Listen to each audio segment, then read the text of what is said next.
In this video, we're going to create a skill tree to unlock new abilities in Unity. We're going to create the UI and make each skill have a specific path to be unlocked. It will be integrated with the previously made level system in order to get skill points. Let's begin!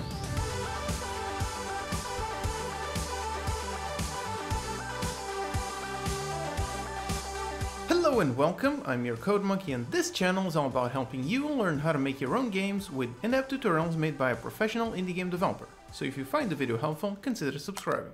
Okay, so this is what we want to make. Over here is my player character and I can move him around, and in here we have the skill tree. As you can see, some skills are completely locked because they have certain specific requirements. So in order to unlock the Earth Shatter, first I need to unlock the Whirlwind. However, it is also based on skill points. So right now I cannot unlock the Whirlwind because I have no skill points. Now I can spawn some enemies, and as you can see, when I kill them, down here is the experience bar. And yep, there you go, I gain experience for every enemy I kill. And once I kill enough, there you go, I'll level up, and over here we gain 1 skill point. So this is using the level system that we made in a previous video, so go check that out. And now that we have 1 skill point, we can use it to unlock any of these skills. So for example, let's unlock the Whirlwind. So there you go, the Whirlwind is unlocked, and now we can unlock the Earth Shatter, but again, we don't have any skill points, so let's get some more. Spawn some more enemies, use the Whirlwind, and there you go, kill them all, and over here we get a ton of EXP.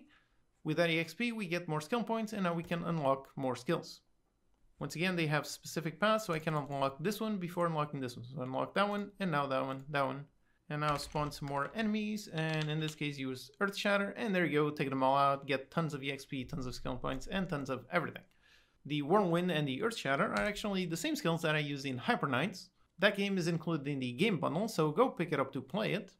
So just like that, over here we have our nice game loop fully working. So we go out, we kill a bunch of enemies, so there you go, just kill them all, take them all out. And as we kill them, we gain some EXP. With the EXP, we'll level up, we gain some skill points, we spend the skill points in order to get some new skills. And then we kill more enemies, get more skill points, more level, more EXP, more skills, and more everything. So here we have our awesome minigame. This video is made possible thanks to these awesome supporters. Go to patreon.com/UnityCodeMonkey to get some perks and help keep the videos free for everyone. Alright, so this is our goal. Let's get to it. Okay, here we are in our starting scene. I have my player character that I can move around, and I have some enemies being spawned. Down here you can see the experience bar. As I kill enemies, it goes up, and with enough EXP, the character levels up. So this was made in the level system, and it's what we're going to use in here in order to generate skill points. Alright, so this is our start. Now back in the editor, let's begin making the UI visual. So over here on our canvas, let's make a new UI. Call this our UI skill tree. And in here, let's just build a very basic button.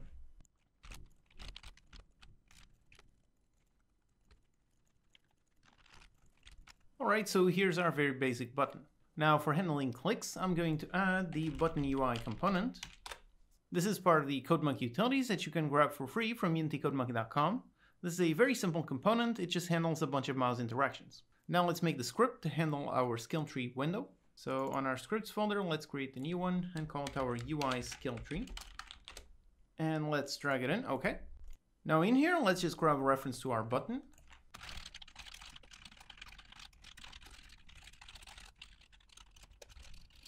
So when we click, we're going to execute this action in here. And for now, let's just do a simple debug log. Alright, that should do it. Let's test. So here we are, and click, and there you go, we have our click. Alright, so far so good. Now let's test unlocking a specific skill. Here the player is managed by this script. As you can see, it's pretty simple, just 60 lines long. And in here we're taking care of the experience bar and matching it with the level system. Then down here we have a bunch of functions that we're going to use for unlocking our skills. So we have a function to test if we can use the Earth Shatter or Whirlwind or set a different movement speed and health amount max. So now when we click on the button, let's unlock a specific skill. However, we do not want to do that directly. We don't want the player class to directly interface with the UI. So for that, let's make a proper class to handle all of our skills. So here we make a new C# script, and let's call this our player skills. Here, let's make this a very simple function to get rid of everything including model behavior. Alright, we have a simple basic class. And first of all, let's make an enum to define all of our skills. And for starters, let's just try out the Earth Shatter. Then let's add a function to unlock a specific skill. So this is the function that we're going to call from the UI. In order to unlock, let's just keep track of all the ones that are already unlocked. So we have a list of skill types, and on our constructor, we simply initialize our list. Then when we have the unlock, we simply go into our list and we add our new skill type. All right, very simple. Now let's have a function in order to test if a specific skill type has been unlocked.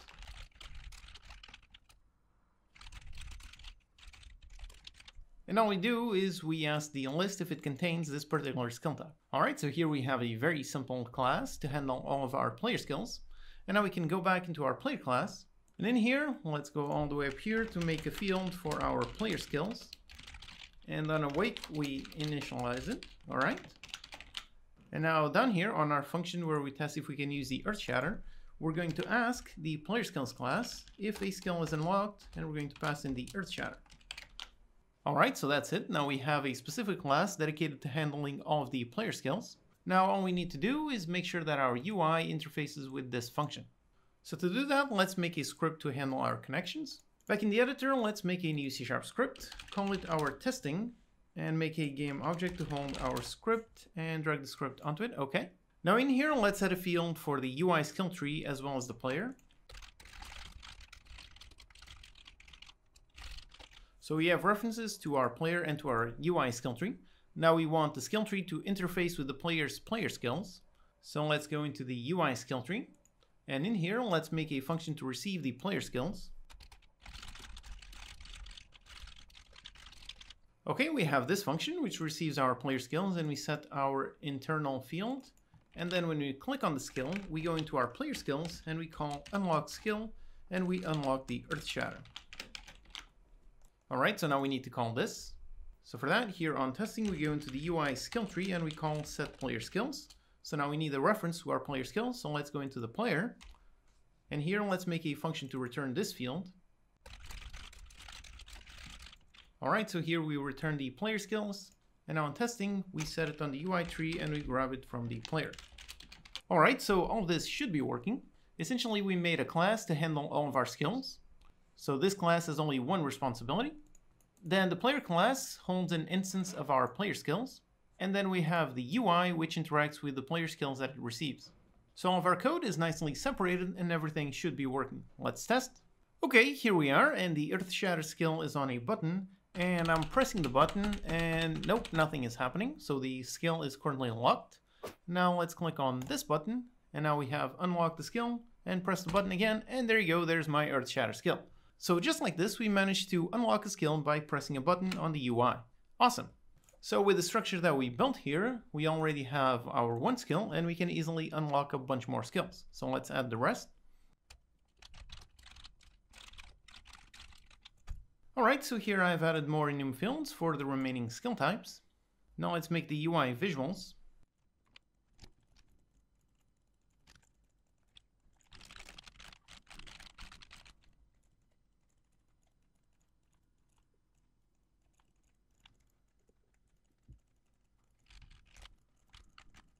All right, so here I have added a bunch more buttons. So we have the movement speed 2, health 1, health 2, the whirlwind, and the earth shatter. And now in our player skill, we already have our enums. Just one thing, over here on the unlock, we're currently adding always, no matter what. So let's do a simple check to make sure the skill isn't already unlocked, in case we accidentally unlock it twice. So if it is not yet unlocked, then we unlock it. Okay. Now we need to call this function. So on the UI skill tree, let's add the code for all the other buttons.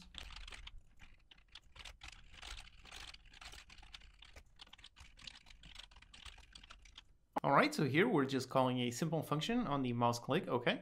And now back in the player, in here let's handle the skills. So here on the whirlwind, let's use the same thing that we did on the earth shatter, but in here we use this one, okay. So these two are working. But now for the movement speed and health amount, it's a bit different. We need to actively know when those get unlocked. So let's go into our player skills, and in here let's make an event. So here we have an event on skill unlocked, and let's also make an event arg so we can pass in what skill we unlocked. So we have our event passing in of type on skill unlocked event args, which contains the skill type. So now let's call this event. So down here, when we unlock, we add it to the list, and then we fire off the event. So invoke with this and the new unlock args, and we pass in the skill type as our skill type. All right, so we have this event being fired whenever the skill gets unlocked. So we can go back into the player.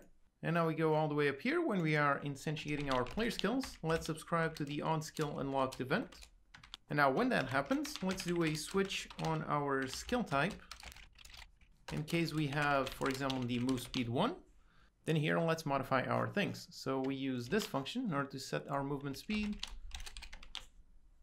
So on move speed 1, let's put it, let's say, at 65, and then in move speed 2, another one. All right, now for the health max.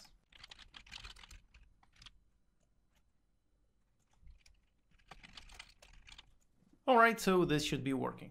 So what we did was we added some more enum values onto our skill types.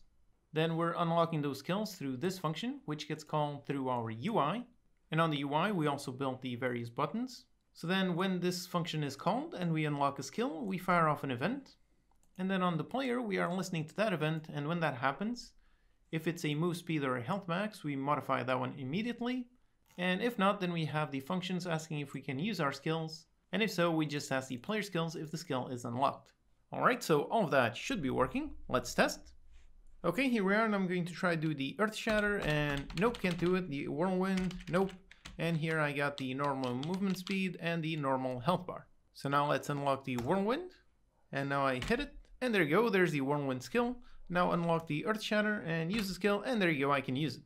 Now let's unlock the movement speed, so this is the normal movement speed, click it, and there you go, now it's a bit faster, and movement speed 2, and there you go, now it's quite a lot faster. Now for the health, there you go, the health bar, and that unlock, and it's a bit bigger, and that, and it's a bit bigger. Alright, so here we have all of our skills being unlocked. Awesome. So just like this, our skill tree is already looking great. Now one thing that is usually common in skill trees is having a certain path. So certain skills have other requirements before they can be unlocked. So let's do that.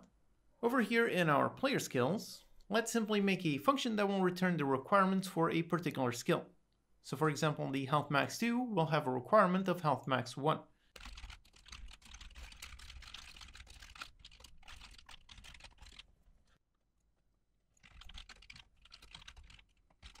Alright, so we have our requirements.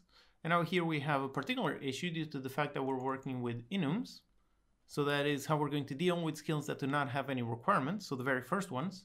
One approach would be to make this nullable, and we could then return null. This would work, but honestly it doesn't look very good. So instead, let's keep it to returning a skill type, and then we go up here and we simply add the first skill type as our default none. So this represents no skill type, and then here we simply return that. Alright, so we have our get skill requirement, and now let's make a function to try to unlock a certain skill. So the UI will use this function instead of the one that actually unlocks it, so we can make this one private. And now here, let's get the requirement for the skill. So we have our requirement. Then we check if the requirement is not none. So if we do have requirement, then we check if is skill unlocked, if the requirement has been unlocked. And if so, then we can indeed unlock this skill. And if it has no requirement, then of course we can unlock it.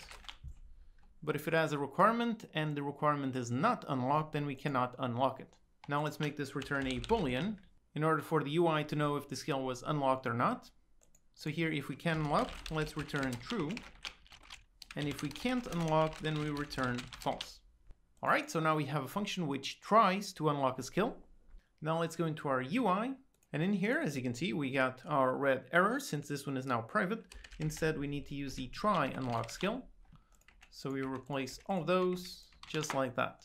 And now this function, we may return a boolean in case it succeeds or fails. So we can use that in order to show a nice tooltip warning. So here I'm using the tooltip warning, which was made in a previous video, so go check that out. And now let's just apply it to all of them. Now here we should really clean up this code since all of this has a lot of duplicated code, but for now it should work just for testing. So let's test it out.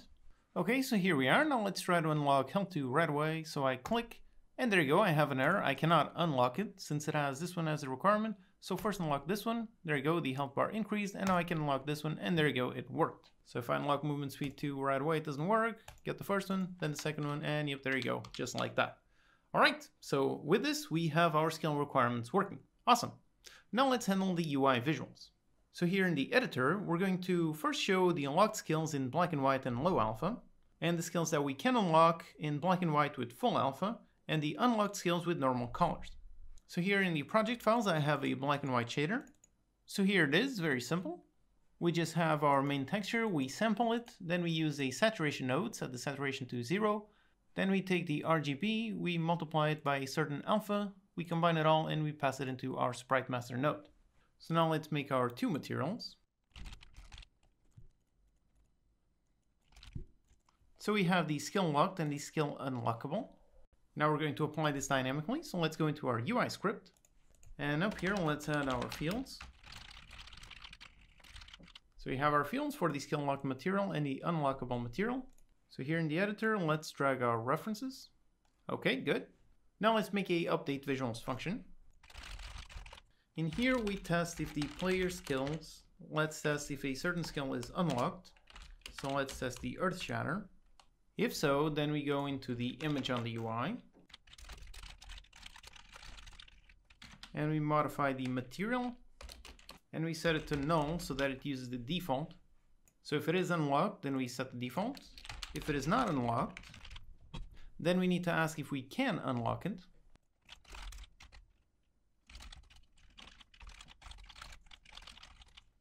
So we ask if we can unlock. If so, we use this material. If not, then we use this one. So now let's just make this function.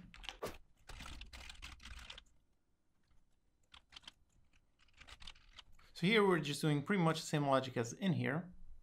So we can now simplify this one to use this one. All right, so here we have it. We have a nice function to ask if we can unlock. So the UI skill tree, we're using that one in order to define what material we should use.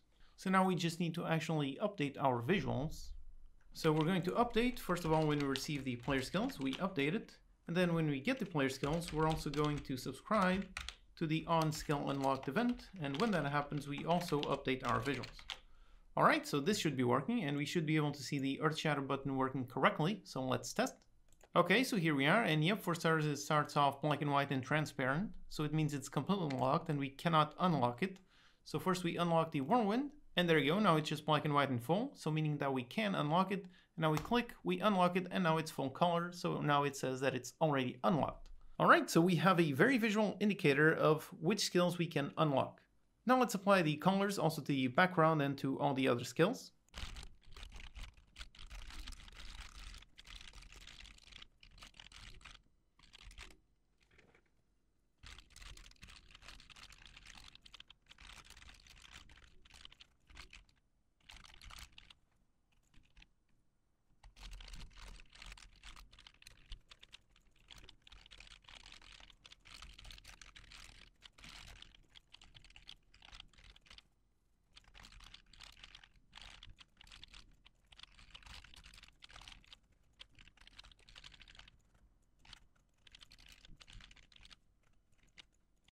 Alright, so here I've refactored the code in order to have the same behavior for all of the buttons, but not have so much code copy-pasted. So I created a simple class to represent a single skill button. And in here we have the update visual. Instead of having up here for every single one, then we have instances of skill button and we update our visual. And then in here we receive our transform, the player skills, and so on. So we're doing exactly the same thing, but our class is now much more clean. So now let's test this out and everything should be working. Alright, here we are, and yep, we have a visual difference between the ones that can be unlocked and the ones that are still locked. So now, for example, let's unlock our movement speed 1, and there you go, that one turned into color, and now that one is available, so I can unlock it, yep, just like that. So unlock that one, yep, it's unlocked, now I can unlock this one, and just like that. Alright, so here we have our lock and unlock system working. Awesome. Now let's add some lines so we can see the unlock path. So first, let's add them over here in the editor.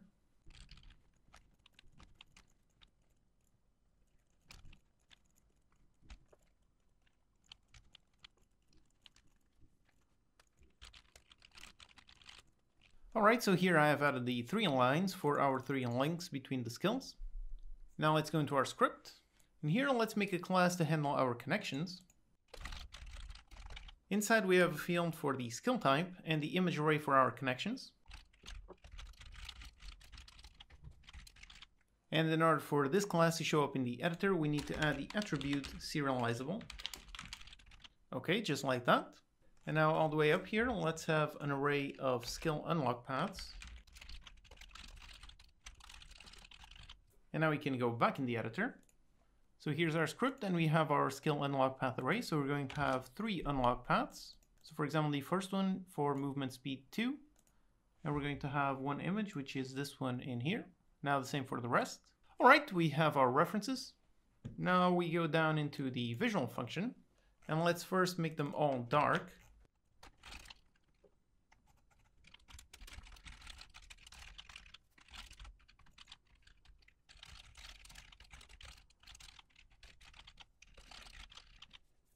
So first we darken all the links and then afterwards we go through them again.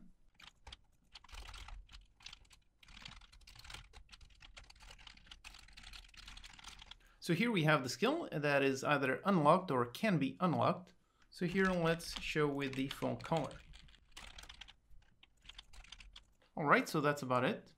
And now here I have these 2 textures, the normal line and the line glow, so let's also use that to make it even more impactful.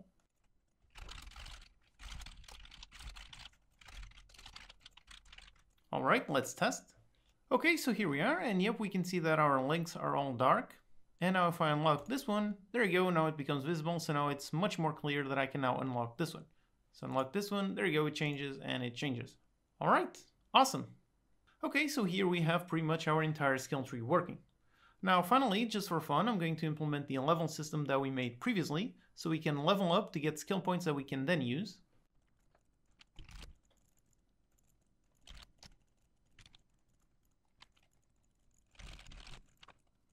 So here I've added an indicator for the skill points on the UI. So here we have the skill points text. And now here on the player script, it already has the level system. And the level system fires off an event when the level changes. So here's where we're setting the indicator for the level text.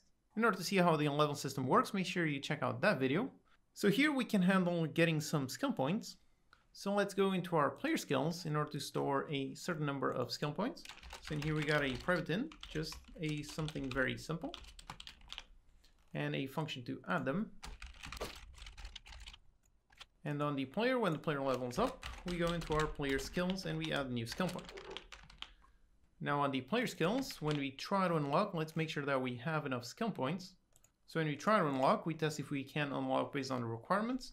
Then we also test if skill points are more than 0. Then we reduce our skill points and we unlock it. Alright, here it is. Now we just need to deal with the visual for the skill points. So like always, let's make a nice event to keep our code nice and clean. So we have a simple event, and when we add a skill point, we invoke it, and we do the same when we spend one. So down here, when we are spinning, yep, we fire off this event. Alright, great. So now on the UI, let's get that visual.